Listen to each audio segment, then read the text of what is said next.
पहले मैं चाहूंगा रोमान हाशमी साहब कि आप अपने तौर पर अपडेट करा दें। जी रोमान हाशमी साहब। जी मुमताज, पहले तो बात यह है कि आपने जो जिक्र किया,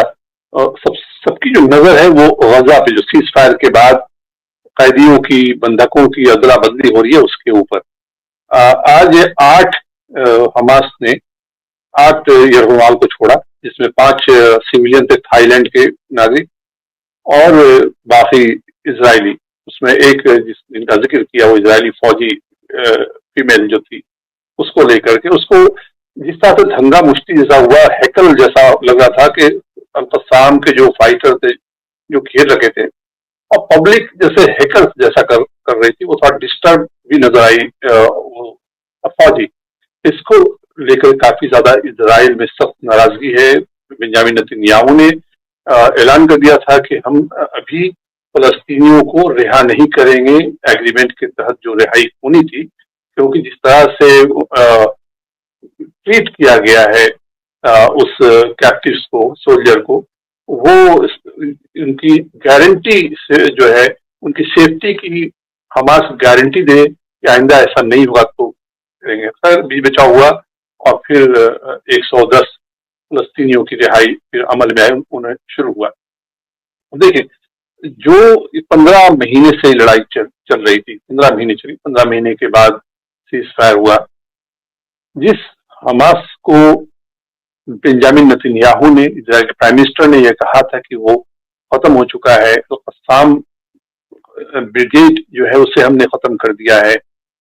लेकिन उसी के साथ बातचीत करनी पड़ी। सुलह भी हमास के साथ ही हुआ, एग्रीमेंट हमास के साथ हुआ, और हमास जिस तरह से उसके फाइटर और उन्होंने स्टेज जो बनाया, जिस स्टेज पे वो ला करके हैंड ओवर कर रहे हैं रेड क्रॉस के कैप्टिव्स को, उसके पीछे भी बैनर है, अल-कस्साम का बैनर है, कोटेशन है, ज़ायनिज़्म के अगेंस्ट लिखा हुआ,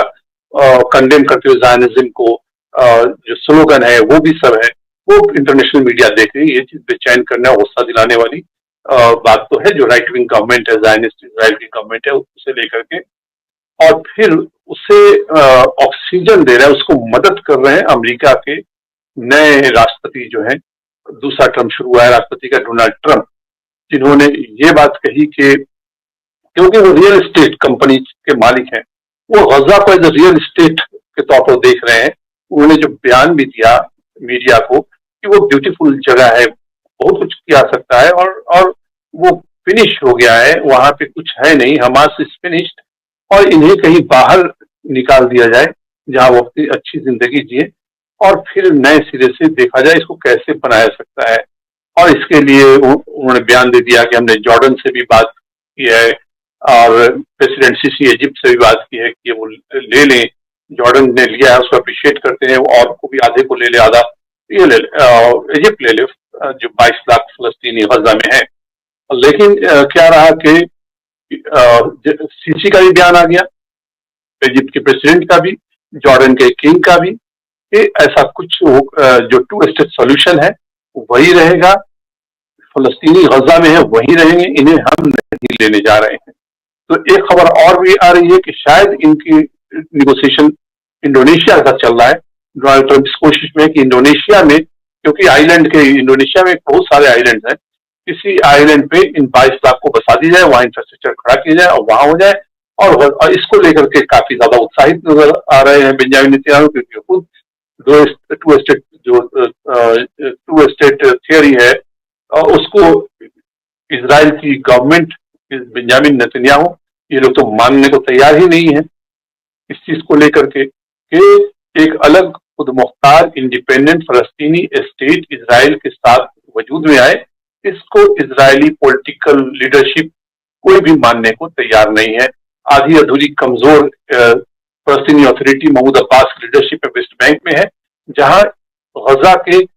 जो भी हार हुआ है, गजा में जो इजराइल का नुकसान हुआ है, उसका गुस्सा, उसका ठिकरा वो वेस्ट बैंक में उड़ रहे हैं, जहां जेनिन है, रमल्ला है, इन जैसे जगहों पे इजरायली मिलिट्री ऑपरेशन चल रहा है। प्लस फलस्तीनी अथॉरिटी जो है, महमूद अब्बास की जो पुलिस है, वो भी इजरायली फौजी के साथ मिलकर के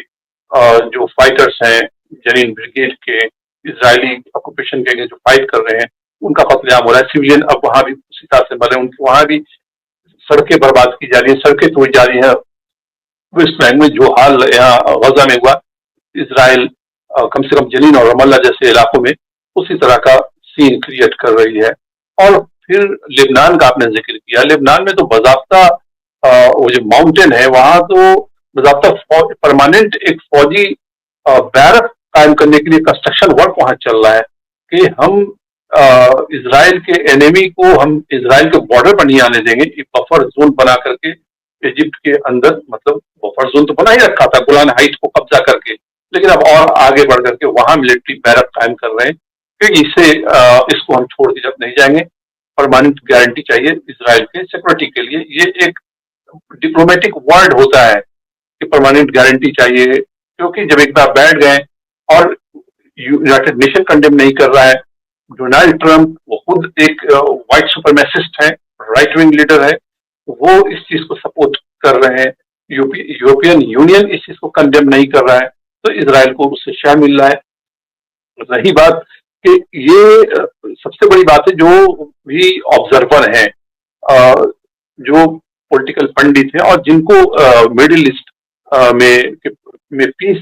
को लेकर के जो वोलेटाइल सिचुएशन है गजा में हमास के साथ और इसराइल के साथ जो निगोशिएशन हुआ है, ये कितना 46 दिन का जो सीज फायर है 46 डेज, क्या ये आगे बढ़ेगा, क्या ये परमानेंट सीज फायर में कन्वर्ट होगा,